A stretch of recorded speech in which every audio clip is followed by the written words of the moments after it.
اس کے بعد تحریک لبیک یا رسول اللہ کی قیادت میں اور شورا نے حکومتی عہدی کی بو محسوس کی ہے، حکومتی بدعہدی کی بو محسوس کی ہے۔ حکومت معاہدہ فیض آباد پورا کرنے میں مخلص نہیں ہے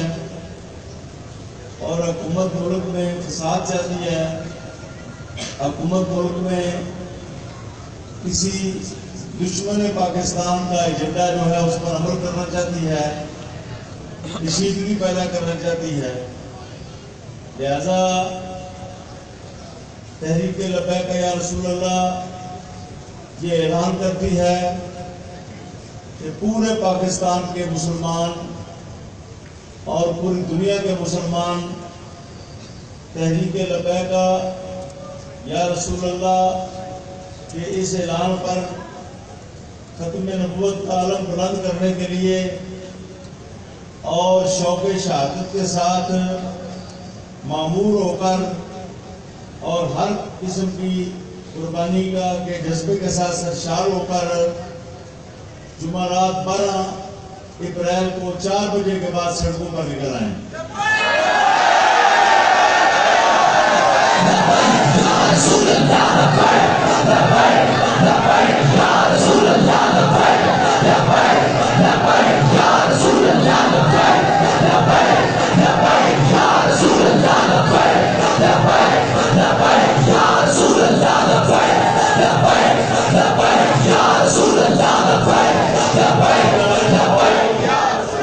زندہ دلانی لاہور ابھی سے پوری تیاری کر لیں اور وہ ہر طرف سے جائزہ لے کر کہ کن کن اطراف میں ہم نے نکلنا ہے اس کی منصوبہ بندی کر لیں۔ کراچی سے لے کر پشاور تک ہماری تمام تنظیمیں اور ہمارے وہ تمام نوجوان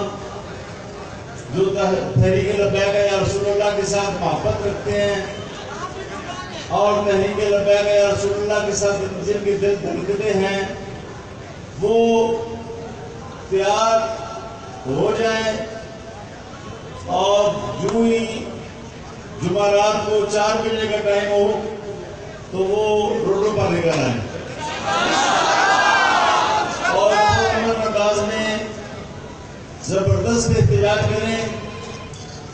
اور ایسا احتجاج کریں کہ پورے ملک کو اس احتجاج کے لپیٹ میں لے لیں۔ اس میں علماء و مشائخ سے بھی اپیل کی جاتی ہے کہ مشائخ اپنے مریدین سمیت، علماء اپنے تلامذہ سمیت، تاجر، کسان، مزدور، اساتذہ، طلباء، یونیورسٹیوں کے طلباء، کالجوں کے، مدارس کے تمام شعبہ زندگی کے مسلمان جو ہیں وہ اپنا کردار ختم نبوت کے لیے پیش کریں۔ اس وقت ختم نبوت کردار مانگ رہی ہے مسلمانوں سے، تو جس جذبہ سے عہد صدیقی میں حضور نبی کریم کے صحابہ حالانکہ کئی بوڑھے ہو چکے تھے، کئی جہاد اور جنگ کی لنگوٹی کھول چکے تھے، اب وہ عبادت میں مصروف عمل ہو چکے تھے، لیکن جب ختم نبوت کی جنگ کا اعلان ہوا تو خلیفہ رسول نے کہا کہ اس میں بوڑھے صحابہ بھی جائیں گے۔ جن صحابہ نے جنگ کی لنگوٹی کھول دی ہوئی ہے وہ بھی اس میں شامل ہوں گے۔ اس کے ساتھ ہی تحریک لبیک یا رسول اللہ کی طرف سے میں یہ اعلان کر رہا ہوں، کوئی آپریشن ہوتا ہے یہاں پر یا کسی مقام پر کوئی نقصان ہوتا ہے تو جس طرح حکومت ذمہ دار ہوگی اسی طرح معاہدہ ختم نبوت فیض آباد کے کلکٹر بھی ذمہ دار ہوں گے، اسی طرح وہ جج بھی ذمہ دار ہوں گے جنہوں نے قتل و غارت پر اکسایا حکومت کو اور جنہوں نے اپنے اختیارات کا غلط استعمال کیا اور جو اب معاہدہ کو توڑنے کے اشارے دے رہے ہیں وہ جج بھی شامل ہوں گے اور قوم بھی مواخذہ کرے گی، کل قیامت کے روز اللہ تعالیٰ بھی مواخذہ کرے گا انشاءاللہ۔ انشاءاللہ العزیز میں امیر محترم کو یقین دہانی کراتا ہوں، جو میں نے جذبات پورے ملک میں دیکھے ہیں، میرے رابطے ہوئے ہیں، پوری قوم تیار ہے قربانی دینے کے لیے۔ امیر محترم کے ایک اشارے کی ضرورت ہے، انشاءاللہ العزیز پورا ملک بند ہو جائے گا، پورا ملک جو ہے منجمد ہو جائے گا، اور انشاءاللہ تعالی یہ سب ظالم پاگندی کرنے والے ہمارے امیر محترم کے قدموں میں ہوں گے۔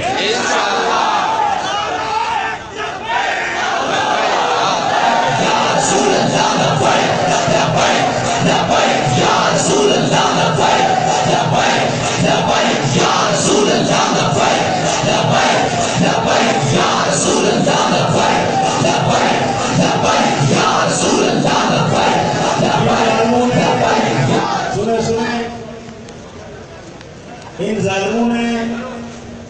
یہ جو وزیر اطلاعات ہے مریم اورنگزیب،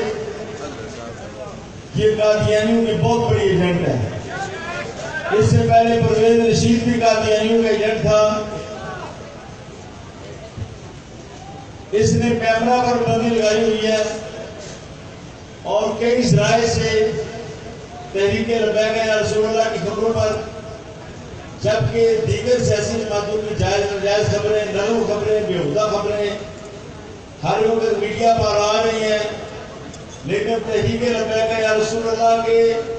وہ پیغامات جو کتاب و سنت پر مبنی ہیں اور تعلیمات اسلامیہ پر مبنی ہیں، اور جو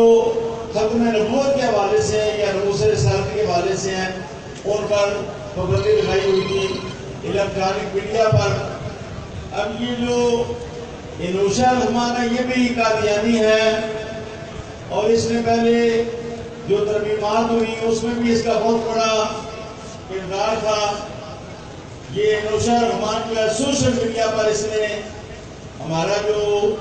لبیک یا رسول اللہ کا میڈیا ہے، رضوی میڈیا، نیک آباد کا میڈیا ہے، پھر ہزارہا ایسے پیجز ہیں اور ایسا میڈیا ہے جو ہمارے ساتھ تعاون کرتا ہے، سب کو بند کر دیا گیا ہے۔